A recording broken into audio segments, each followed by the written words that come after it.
अस्सलाम वालेकुम दोस्तों। तो आज के वीडियो में हम बात करेंगे कि क्या जो है अगर आप शॉर्ट वीडियोस जो हैं वो अपने चैनल पर बनाते हैं या आपने दूसरा जो है शॉर्ट वीडियोस के लिए जो है कोई यूट्यूब चैनल खोला हुआ है, तो क्या आपका चैनल जो है मोनेटाइज होगा कि नहीं। शॉर्ट वीडियोस की जो है वॉच टाइम जो है वो तो काउंट नहीं होती।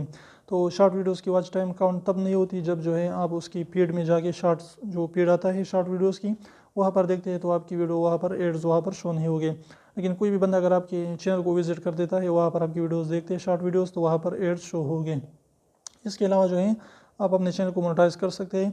अगर आप अपना चैनल पर जो सिर्फ और सिर्फ जो है शॉर्ट वीडियोस बनाते हैं तो अगर कोई भी बंदा आकर जो है वह शॉर्ट वीडियोस में जो है आपकी वीडियो देखता है तो वहाँ पर जो है उसका वॉच टाइम काउंट नहीं होगा। लेकिन कोई भी बंदा अगर आके आपके चैनल को विजिट करके वहाँ पर आपके शॉर्ट वीडियोस देखते हैं तो वहाँ पर जो है आपका वॉच टाइम ज़रूर काउंट होगा और आप अपने चैनल को मोनेटाइज कर पाएंगे। तो उम्मीद करता छोटी सी इन्फॉर्मेटिव वीडियो आपको अच्छी लगी। वीडियो अच्छी लगी तो प्लीज़ वीडियो को लाइक कर दीजिए, चैनल को सब्सक्राइब करना ना भूलें और एडवाइस सब्सक्राइब को जरूर दबाए, बिल्कुल फ्री है, एक भी इसका पैसा नहीं लगता।